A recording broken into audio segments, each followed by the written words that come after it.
Have you ever heard of a jazz pioneer whose music shaped legends, but whose name often goes unnoticed? Mary Lou Williams wasn't just a pianist. She was a force that reshaped jazz from the ground up. While Duke Ellington, Charlie Parker, and Thelonious Monk became household names, she was behind the scenes, composing, arranging, and mentoring the very musicians who changed the sound of jazz.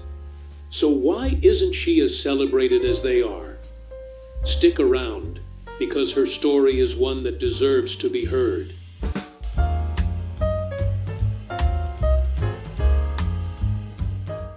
Mary Lou Williams was born as Mary Elfrida Scruggs on May 8, 1910, in Atlanta, Georgia, but she grew up in Pittsburgh, Pennsylvania. From an early age, it was clear that music wasn't just something she enjoyed, it was something she understood on a deeper level. By the time she was 3, she was already picking out melodies on the piano by ear, astonishing everyone around her. Her stepfather had a player piano at home, and young Mary Lou would sit for hours, watching the keys move on their own and figuring out how to replicate the songs. But what truly set her apart was her ability to absorb everything she heard. She could listen to a tune once and play it back instantly. That natural talent made her a neighborhood sensation, and by the age of 6, she was already performing at parties, earning money to support her family.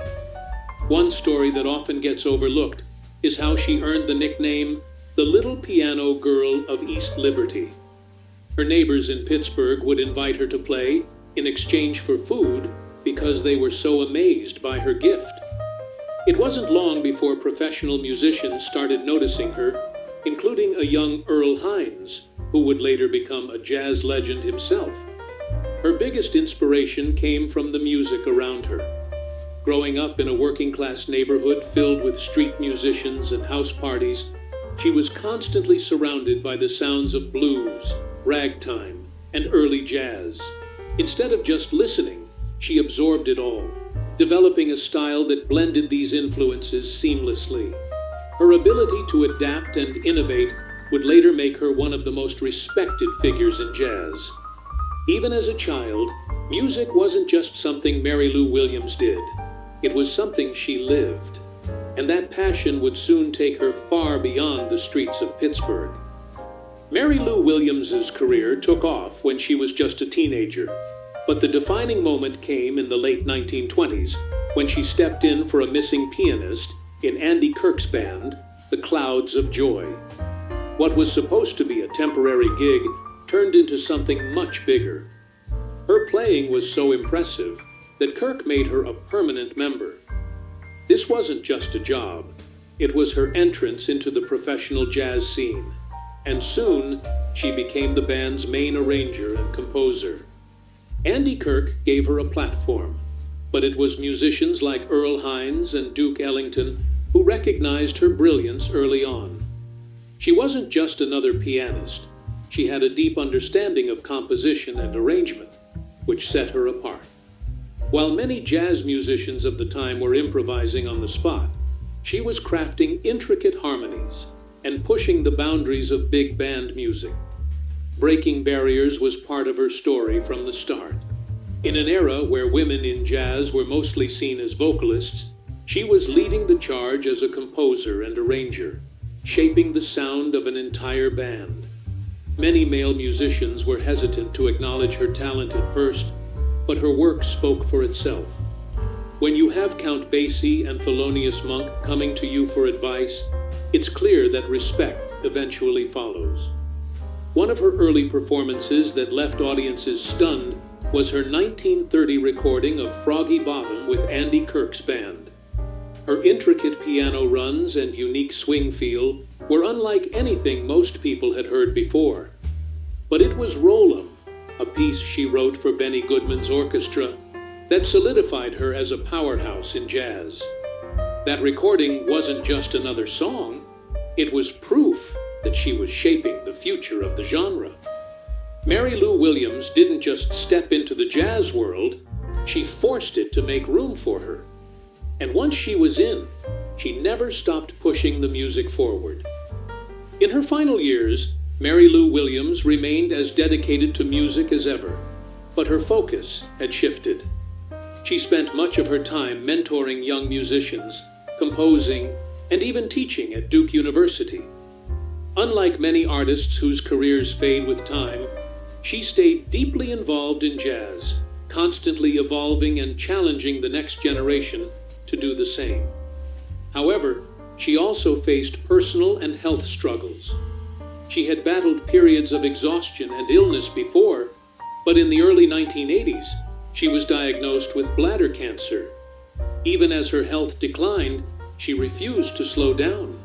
She continued performing and composing, determined to leave behind as much music as possible. Mary Lou Williams passed away on May 28, 1981, in Durham, North Carolina, at the age of 71. Her death didn't come with controversy, but it did come with a deep sense of loss for the jazz community. Unlike some of her contemporaries, she never faded into obscurity. Musicians, critics, and jazz lovers recognized that they were losing someone truly special.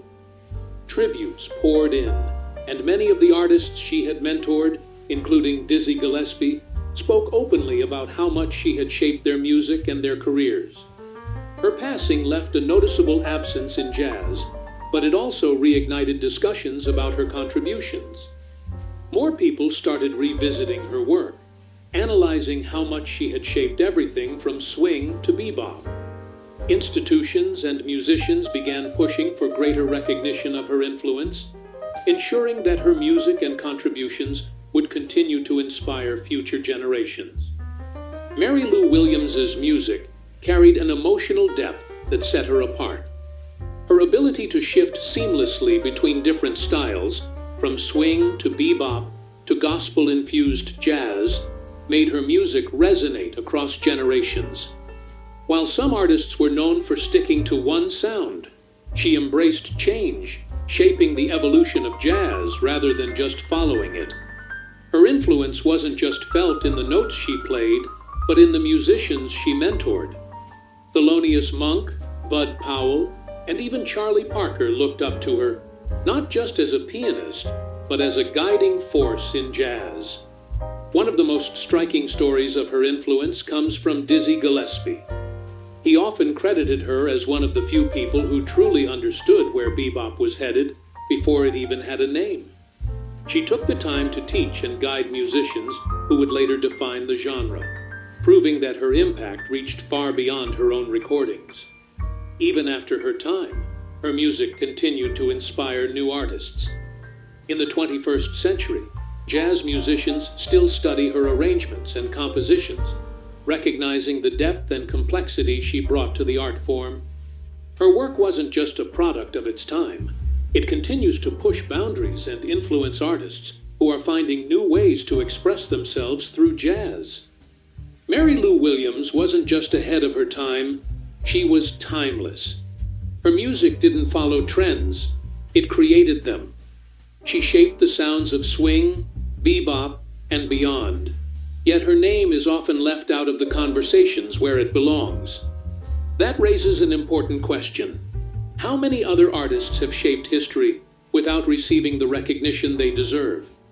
Her influence is still alive in the way jazz musicians approach composition, rhythm, and improvisation today. Thelonious Monk, Bud Powell, and Dizzy Gillespie may have become household names, but without her guidance, their music might have taken a very different path. She didn't just play, she nurtured, challenged, and redefined what jazz could be. And that's why her story matters. It reminds us that true artistry isn't just about fame or chart-topping hits. It's about shaping the future, even if it takes the world a little longer to catch up. So, what other musical pioneers have been overlooked? Let's keep these conversations going. If you enjoyed this video and want to see more stories like this, don't forget to like, subscribe, and share. Your support helps bring more hidden histories to light.